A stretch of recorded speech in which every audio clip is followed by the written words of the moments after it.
Hello dear students, here I am continuing the discussion on ILO and role of ILO in industrial relations. So I am going to discuss the conventions ratified by India. So you have already learned that conventions, these are the instruments through which ILO regulates the labor standards or the issues related to labor or industrial relations and society. Now, conventions, these are binding on the state which has ratified the conventions. So, convention number 29, this is about Forced Labor Convention 1930. This fundamental convention prohibits all forms of forced or compulsory labor, which is defined as all work or service which is exacted from any person under the menace of any penalty and for which the said person has not offered himself voluntarily.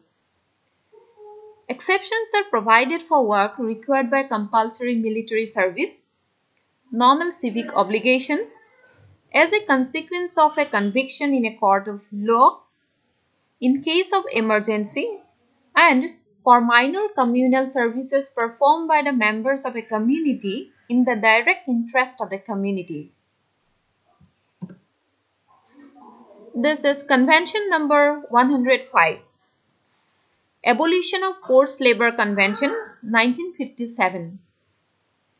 This fundamental convention prohibits forced or compulsory labor as a means of political coercion or education, or as a punishment for holding or expressing political views or views ideologically opposed to the established political, social, or economic system, as a method of mobilizing and using labor for purposes of economic development, as a means of labor discipline, as a punishment for having participated in strike, and as a means of racial, social, national, or religious discrimination. This is Convention number 100, Equal Remuneration Convention 1951. This convention lays down the principle of equal remuneration for men and women workers for work of equal value.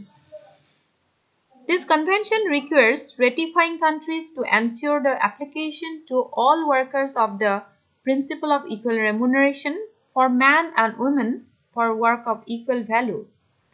The term remuneration is broadly defined to include the ordinary, basic, or minimum wage or salary and any additional emoluments payable directly or indirectly, whether in cash or in kind, by the employer to the worker and arising out of the worker's employment.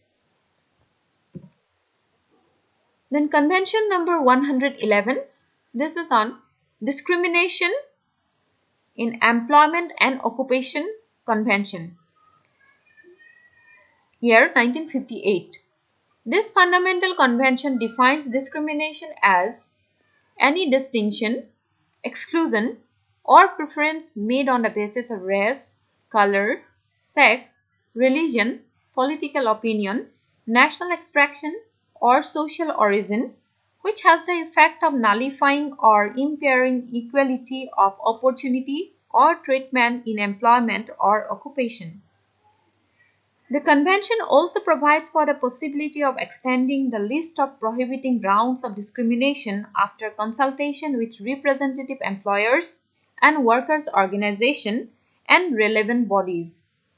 Additional prohibiting grounds of discrimination such as real or perceived HIV status, age, disability, sexual orientation, and gender identity, etc.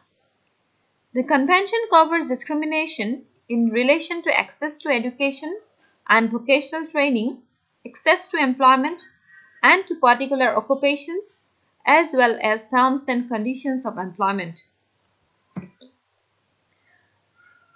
Then Convention number 138. This is Minimum Age Convention 1973. This convention is concerning minimum age for entry to employment and work. It was adopted by the International Labour Conference at its 58th session in June 1973.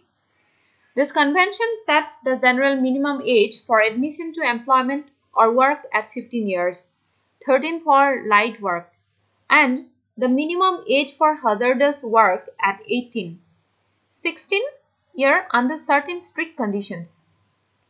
It provides for the possibility of initially setting the general minimum age at 14 or 12 for light work, where the economy and education facilities are insufficiently developed. Then another convention ratified by India is Convention number 182. This is Worst Form of Child Labour Convention 1999. For the purpose of this convention, the term child shall apply to all persons under the age of 18. It requires ratifying states to eliminate the worst form of child labor, including all forms of slavery or practices similar to slavery, such as the sale and trafficking of children, debt bondage and serfdom, and forced or compulsory labor, including forced or compulsory recruitment of children for use in armed conflict, child prostitution and pornography, using children for illicit activities, in particular for production and trafficking of drugs, and work which is likely to harm the health, safety, or morals of children. The convention requires ratifying states to provide the necessary and appropriate direct assistance for the removal of children from worst form of child labor and for their rehabilitation and social integration. It also requires states to ensure access to free basic education and, wherever possible and appropriate, vocational training for children removed from the worst forms of child labor. Now, those were all about the core conventions ratified by India. Now, I'm going to discuss the core conventions not ratified by India. So, at present, there are two conventions which are not ratified by India. These are Convention number 87 and Convention number 98. Convention number 87. This is Freedom of Association and Protection of the Right to Organize. This convention provides for the rights of workers and employers without any distinction to establish and join organization of their own, choosing without previous authorization. Their organizations have the right to form or join federations and confederations, including those at the international level. This is Convention number 98, Right to Organize and Collective Bargaining. This aims to protect the right to organize and to promote voluntary collective bargaining. The guarantees provided for under these two conventions, that is 87 and 98, are by and large available to workers in India by means of constitutional provisions, laws, and regulations and practices. Now, after discussing the conventions that is a part of international labor standards which are followed by India, here I am going to discuss the role of ILO in a nutshell. The ILO aims to establish and strengthen the legal framework and institution in its member states. The ILO supports widening the scope of knowledge on global industrial relations, particularly among actors and institutions involved in cross-border social dialogue and international cooperation. The ILO also aims to strengthen capacities for individual actors such as workers, employers, and governments. And therefore, ILO is continuously working and researching on various issues related to society and industrial relations.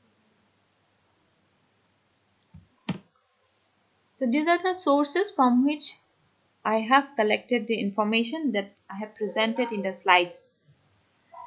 So with this discussion, I'm concluding this tutorial. Thank you.